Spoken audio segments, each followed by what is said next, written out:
Welcome to today's video. Today, we are going to explore one of the most important books about money ever written, The Psychology of Money by Morgan Housel. This is not a book about stock picks or get-rich-quick schemes.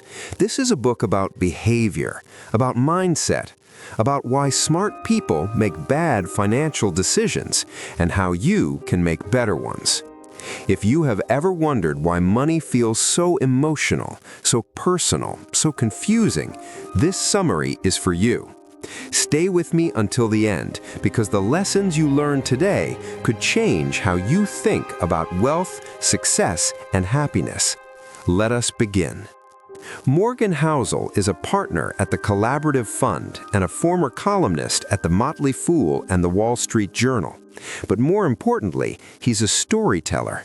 He believes that doing well with money has little to do with intelligence and a lot to do with behavior. And behavior is hard to teach, even to really smart people. The Psychology of Money is made up of 20 short chapters. Each one explores a different idea about how we think, feel, and act when it comes to money. Let us walk through the most powerful lessons. Lesson number 1. No one is crazy. Everyone has a different experience with money. Someone who grew up during the Great Depression thinks about risk differently than someone who started investing during a bull market. Someone who saw their parents struggle with debt will have a different relationship with credit than someone who never worried about bills. Your personal experiences with money make up maybe 0.1% of what has happened in the world, but maybe 80% of how you think the world works. So when someone makes a financial decision that seems crazy to you, remember, they're not crazy. They're just operating from a different story. Before you judge, try to understand their story. Lesson number 2. Luck and risk are siblings. They're two sides of the same coin. Every outcome in life is guided by forces other than individual effort. Bill Gates was brilliant and hardworking, but he also got lucky. He attended one of the only high schools in the world that had a computer in 1968. That was luck. But luck can also work against you. For every Bill Gates, there's a brilliant person who never got the same break. The key lesson? Respect the role of luck and risk. Do not assume that every success is purely earned, or every failure is purely deserved. This humility will help you make better decisions and be kinder to yourself and others. Lesson number 3. Never enough. This might be the most important chapter in the book. Housel tells the story of Rajat Gupta, a successful businessman who had everything: wealth, respect, influence. But he wanted more. He engaged in insider trading. He lost everything. Why? Because he didn't know what enough looked like. The hardest financial skill is getting the goalpost to stop moving. If your expectations rise with your results, you'll never be satisfied. You'll keep taking more risk, chasing more, until you lose it all. Ask yourself, what is enough? Not for the world, for you. Write it down, protect it. Because if you don't define enough, you'll never have it. Lesson number 4. Confounding compounding. Warren Buffett is one of the greatest investors of all time, but here's a shocking fact. Over 90% of his wealth was accumulated after his 65th birthday. How? Time. Compounding isn't just about math, it's about patience. Good investing is not about earning the highest returns. It's about earning pretty good returns that you can stick with for the longest period of time. That's when compounding runs wild. Start early, stay consistent, let time do the heavy lifting. Do not interrupt the process. Lesson number 6. Getting wealthy versus staying wealthy. These are two different skills. Getting wealthy requires risk-taking, optimism, and leverage. Staying wealthy requires humility, fear, and frugality. Housel says survival is the only thing that matters. If you can survive the downturns, the mistakes, the unexpected shocks, you give compounding time to work. Protect your downside, avoid ruin, because if you lose everything, you can't come back. The goal is not to be the smartest person in the room. The goal is to still be in the room when the game is over. Lesson number 7, tails you win. In investing, a small number of events account for the majority of outcomes. This is called a power law. Maybe you make 100 investments, 90 of them do nothing, 10 do okay. One of them changes everything. That one tail event drives all your success. The same is true in careers, in business, in life. You don't need to be right all the time. You just need to be right a few times in a big way. So give yourself room for tail events. Take small, smart risks. Stay in the game long enough to catch a tail. Lesson number 7, freedom. This is the highest dividend money pays. The ability to do what you want, when you want, with who you want, for as long as you want. That's true wealth. Not a fancy car, not a big house. Control over your time. Housel says, having a strong sense of controlling one's life is a more dependable predictor of positive feelings of well-being than any of the objective conditions of life we have considered. Money's greatest intrinsic value is its ability to give you control over your time. Use it for that. Lesson number 8, the man in the car paradox. When you see someone driving a nice car, you rarely think, that person is cool. You think, if I had that car, people would think I'm cool. But here's the truth. People don't admire your stuff. They admire themselves with your stuff. They're imagining how they would feel if they had what you have. So buying things to impress others is a losing game. You'll spend money you don't have to impress people you don't like, to buy things you don't need. Instead, invest in freedom. Invest in peace. Invest in experiences that matter to you. Lesson number 9. Wealth is what you don't see. We tend to judge wealth by what we see.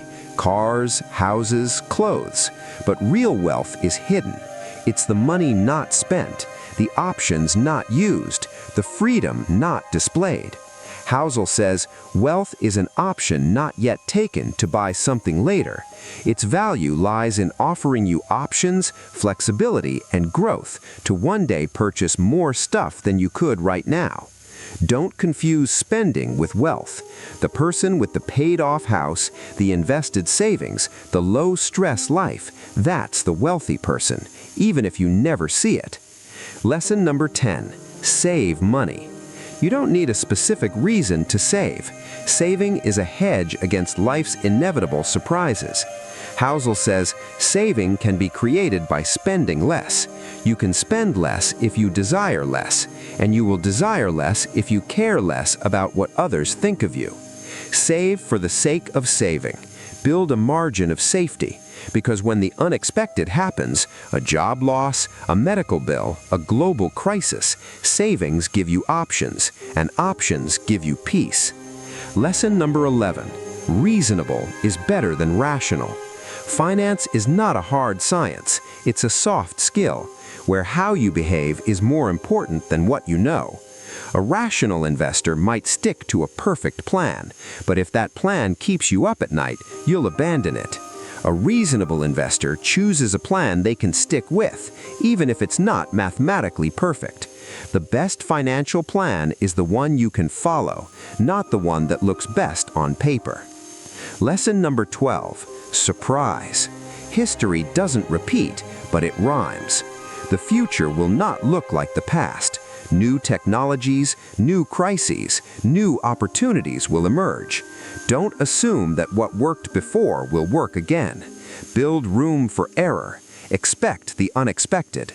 Housel says, the most important part of every plan is planning on your plan not going according to plan. Leave space for surprise. Stay flexible. Adapt. Lesson number 13. Room for error. The most important word in finance is margin of safety. If you think you need 8% returns to reach your goal, plan for 5%. If you think a project will take 6 months, budget for 9. If you think you can handle a certain level of risk, assume you can't. Room for error is not pessimism, it's wisdom. It's the difference between surviving a storm and being wiped out by it. Always leave space for the unknown. Lesson number 14. You will change. Long-term planning is hard because people change. Your goals, your values, your desires at 25 will not be the same at 45 or 65. Housel says, end of history illusion is the tendency to underestimate how much you will change in the future. So avoid extreme financial plans that lock you into one path. Keep your options open. Stay adaptable. Let your financial plan evolve as you evolve. Lesson number 15. Nothing is free. Everything has a price, but not all prices are labeled. The price of investing success is volatility, fear, doubt, and uncertainty. The price of a high-return career might be time with family. The price of financial independence might be years of frugality. Housel says, you have to identify the price you have to pay for the outcome you want, and then decide if it is worth it. Know the price, pay it willingly, or choose a different outcome. Lesson number 16. You and me. Beware of taking financial cues from people playing a different game. A day trader has different goals, time frames, and risks than a long-term investor. A 20-year-old saving for retirement has different needs than a 60-year-old in retirement.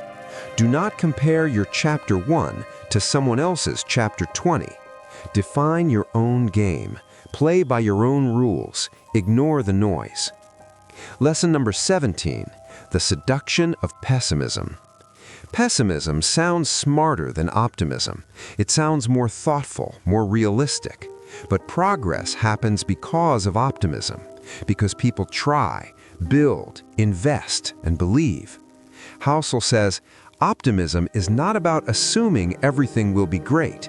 It is about believing that the odds of a good outcome are in your favor, and that over time, the best way to handle a bad outcome is to keep going. Do not let pessimism paralyze you. Stay hopeful. Stay active. Lesson number 18. When you will believe anything. In times of uncertainty, people crave narratives, simple stories that explain a complex world. But narratives are not facts, they're comforting illusions. Housel warns, the more you want something to be true, the more likely you are to believe a story that overestimates the odds of it being true.